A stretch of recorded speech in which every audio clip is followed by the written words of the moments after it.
Hello guys, this is Dr. Hazama. Today we are going to talk about the general anatomy of muscles.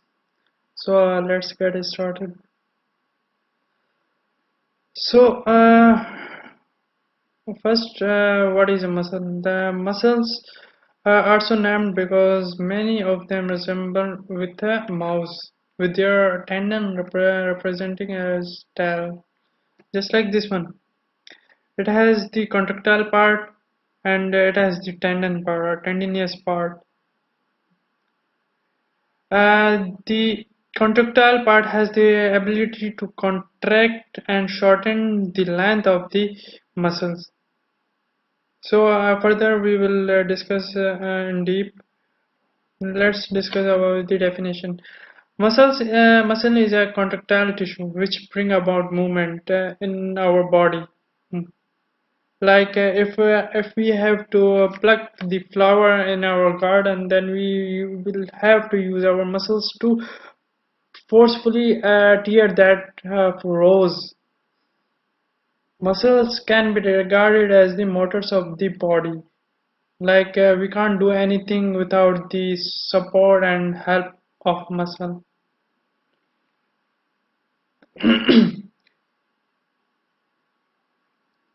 Other contractile cells, just like myofibroblasts, we are seen in the regenerating connective tissues.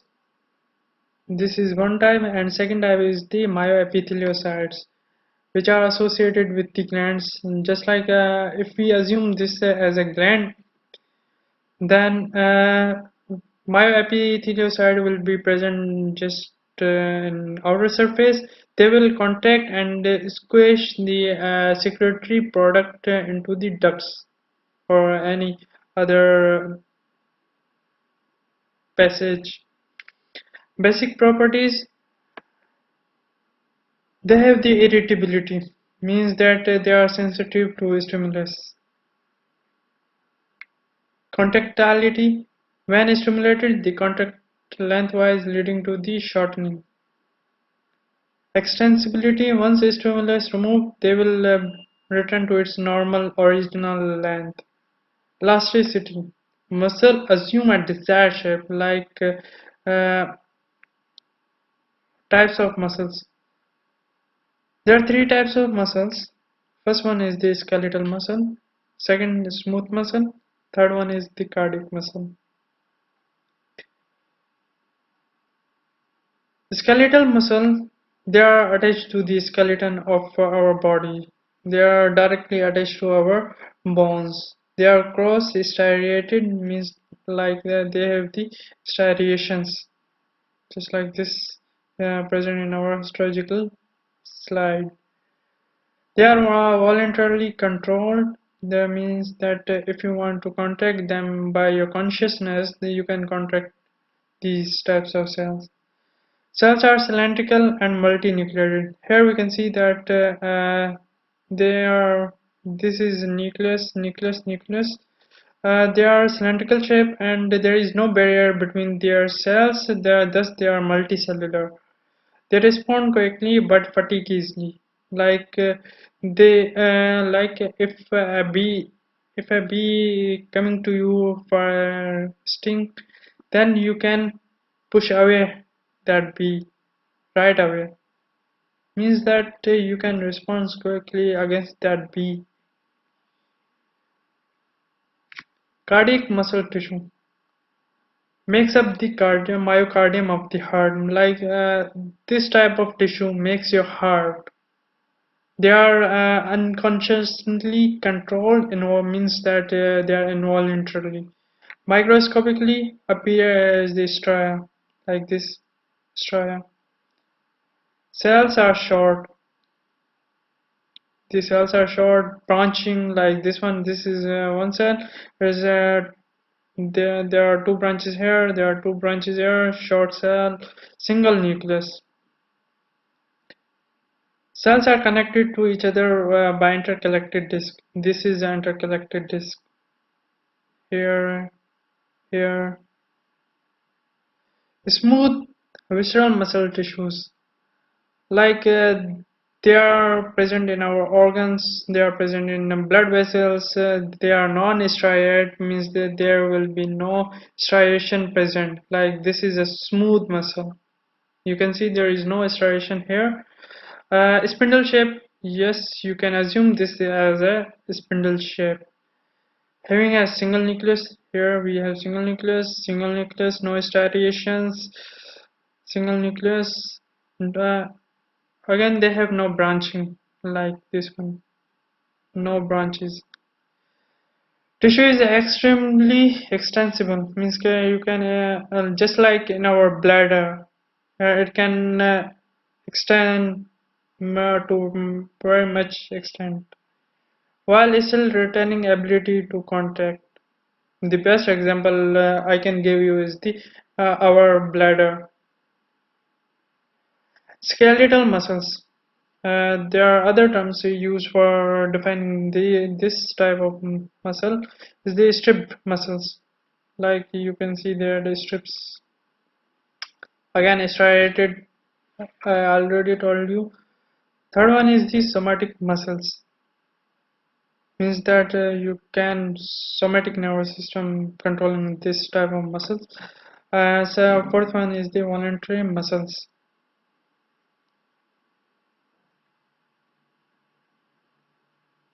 Parts of the skeletal muscle. There are two parts of the skeletal muscle. First one is the origin and second one is the insertion.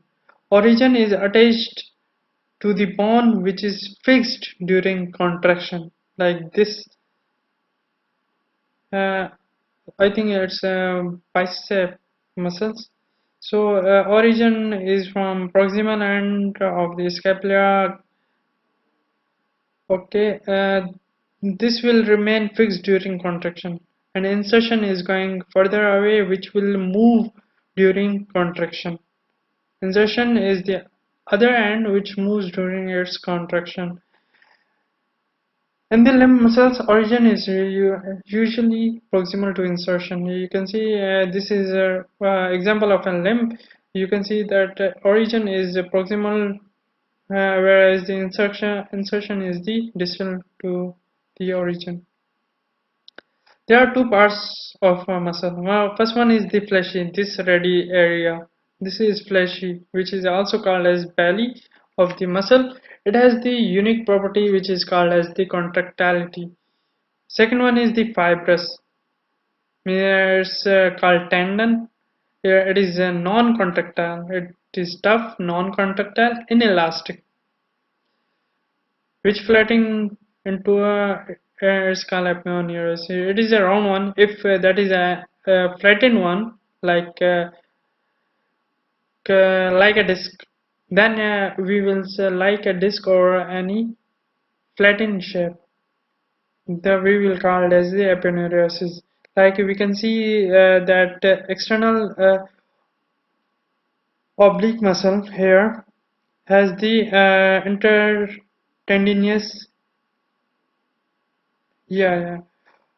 Here is the aponeurosis. This one non-contractile inelastic part will be called as aponeurosis because this is flattened type, whereas in here this is a round type. The structure of striated muscle. First one is the contractile tissue. Each muscle is composed of muscle fasciculus. This is wall muscle. This is wall muscle which is made up of individual fasciculus like this one. This one is a fasciculus. This one. Again, each fasciculus is made up of muscle fibers. Here we can see is a muscle fiber like cell, the muscle fasciculus. It's a wall muscle which is made up of many muscle fasciculus. Each muscle fiber is a multinucleated. Here we can see that each muscle fiber is a multinucleated. This one here is a nucleus. This one. Cylindrical cell, myocyte. It has. They are also called as the myocytes. They have the. These are the structural unit of muscles. Like they have the ability to contract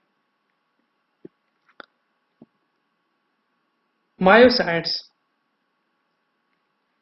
Myocytes having a plasma membrane are called sarcolemma. Means that they have a special name for their plasma membrane, that is sarcolemma.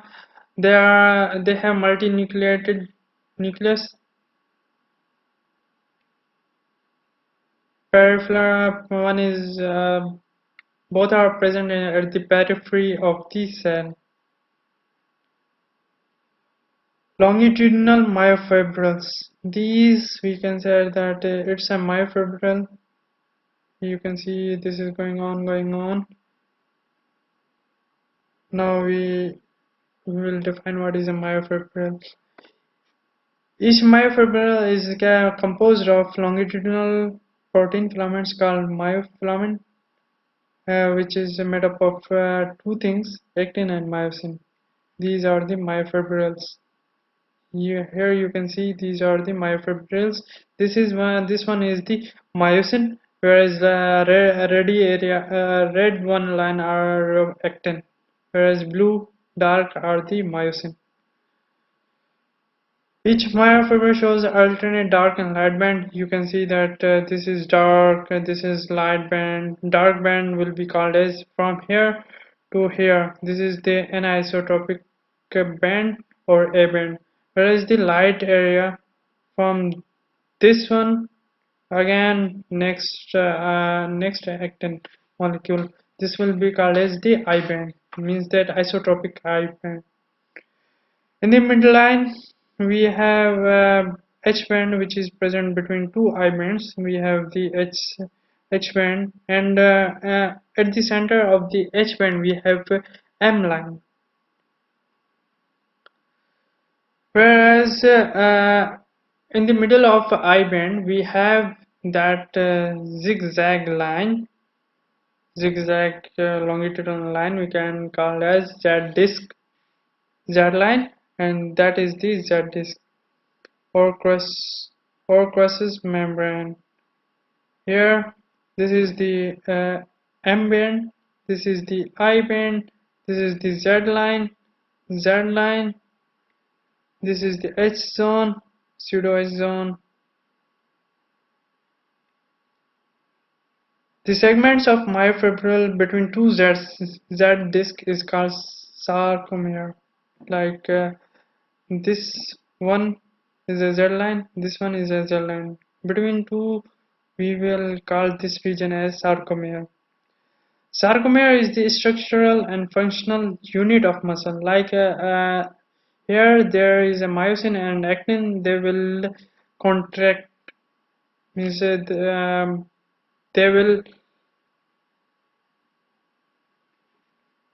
will shorten their distance between two. Thus, the cell will be in contractile position.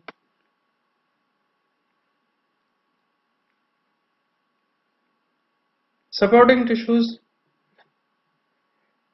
It helps in organization of muscle. Here we can see the epimysium, perimysium, endomysium. Endomysium on muscle fiber. In muscle fasciculus, there is a supporting tissue called the perimysium and epimysium on wall muscle. The connective tissue of muscle become continuous with the tendon. And so again, they will be continuous with the tendons. There are two types of muscle fiber. First one is the slow red or type 1 fiber. Second one is a fast pale, fast white. First one is the type 1 slow red fibers. Slow tonic contraction means tonic continual contraction. Characteristic of postural muscle means the muscles which help in our posture are come to in this category. They are red because they have large amount of myoglobin. Myoglobin is a protein, well, just like hemoglobin, but its oxygen affinity is much more greater than hemoglobin. The fibers are rich in mitochondria and oxidative enzymes. Means that they can manufacture ATP more than type 2 fibers, but poor in phosphorylases. They have much less phosphorylases enzymes. Because of well-developed metabolism, slow fiber is highly resistant. First one is the highly resistant to fatigue. Type 2 fast white fibers, they are non-postural muscle fibers. Means that for example, we have biceps, triceps. These are the non-postural muscles. They are paler white because they have small amount of myoglobin. They are rich in glycogen and phosphorylases, but they have less amount of mitochondria and oxidative enzymes. So, because of high level of phosphorylases, they will produce high amount of lactic acid if we use our muscle more. Because of that, we will get easily fatigue. Anaerobic glycolytic respiration. So, okay, we discussed that it will lead to fatigue. What are the functions? Functions. First one is the motion. These muscle fibers help in our walking, running. They help in producing the heat production, like metabolism in the muscle cells. From that, energy will be dissipated as the heat. Rate of heat production increase when person perform exercise. When we are running, we are sweating because our body want to maintain its temperature. Due to that, we are sweating, and thus we are cooling our body. Posture and body support. Yes, definitely it provide body support and posture support. Fascicular architecture of muscles. Now we will differentiate muscle fibers on the basis of the direction of the muscle fasciculars, and in the direction of force transmit and the range of movement at joint. Okay, classification of muscles according to arrangement of the fasciculars. There are four types of arrangement. First one is the parallel fasciculars, second oblique fasciculars, third one is the pennate, fourth spiral or twisted. Parallel fasciculars, just like this one, you can see that fasciculars are parallel to each other. This is one of the type called as quadrilateral parallel fascicular. Second one is the step-like parallel. You can see that it's shaped like a step-like. Thus, we will call him as a step-like parallel fasciculus. Third one is the fusiform fasciculus. Like this is the fusiform shape. Again, they are parallel to each other. Second division is the pennate fasciculus. You can see that unipennate muscles are arising from one side. Their bipennate muscles are arising, muscle fascicula are arising from two sides. Multipennate muscles fascicula are arising from many directions. Like there are two direction, one direction. I will explain this in next slide in a good way. Parallel fasciculus. This is the parallel fasciculus. Now the quadrilateral means that it has the example of thyroid muscle present in our neck. Second one is the step like this one. This is our hind limb, thigh region, in which this is called sartorius muscle. This is a strip like parallel fasciculus. Second example is the sternohyoid muscle, which is again present in our neck. Third one is the strip like with tendinous intersection, like this muscle belly. Again there is a tendinous intersection. Again there is a muscle belly. There is again tendinous intersection. Tendinous intersection. Again there is a muscle belly. Thus, we have this example, rectus abdominis. This one is the rectus abdominis with tendinous intersection. This one. Fourth one is the fusiform. Fusiform like a spindle shape. Again, this is a spindle shape. For example, biceps present there. This is a bicep. Digastric, another type of muscle. The range of movement in such muscle is maximum, means that they can it is arising from the shoulder joint, means nearby the shoulder and ending at the forearm. Thus it has the great